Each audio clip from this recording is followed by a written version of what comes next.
Sabías que Galicia foi durante un día declarada Estado independente? Pode soar sorprendente, pero é un feito histórico que non podemos pasar por alto a hora de falar da Segunda República Española e da historia de Galicia.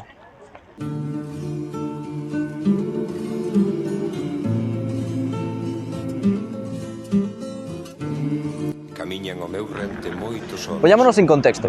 O 14 de abril de 1931 nace a Segunda República Española, acabando co réxime de Primo de Rivera. Con ela chega tamén a chamada crise do ferrocarril, derivada dunha gran crise económica do momento. O 23 de xuño deste ano, o Consello de Ministros decide paralizar as obras do ferrocarril que conectarían Zamora e Coruña, deixando así a case 12.000 obreiros sen traballo. O 24 de xuño de 1931 organízase unha manifestación co establecemento dos contactos entre cargos políticos e dirixentes obreiros. Ás 2 horas da noite comezan as revoltas en Ourense. Ocúpanse as rúas da cidade en sinal de protesta e un dos manifestantes iza a bandeira de Galicia, feito que leva á declaración de Estado galego. Nesa xuntanza foron establecidas as bases sobre as que se asentan os intereses e obxectivos das organizacións e asembleas. Entre eles están a oposición ás eleccións ás Cortes Constituíntes, declaración de folga en Galicia, a negación de pago de tributos ao goberno central e incluso pediron a dimisión de políticos galegos que traballasen para o Estado español, que de non ser así serían declarados traidores.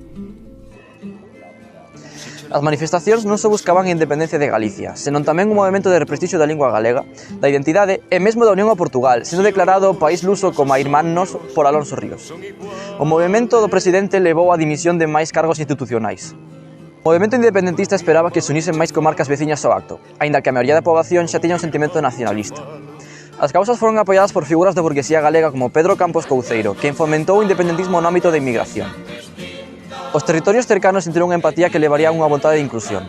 Tómase o caso de Zamora, onde na Pobra de Sanabria se organizou unha manifestación co izado da estreleira. As novas acadaron América, onde historiadores e medios estadounidenses deron a coñecer a situación no nordeste da península. En definitiva, a repercusión deste movimento acadou unha dimensión internacional. Malia o éxito da revolta, o goberno de España non se demorou en emitir un comunicado no que se negaba o recoñecemento da República Galega, poñendo fin ao movimento.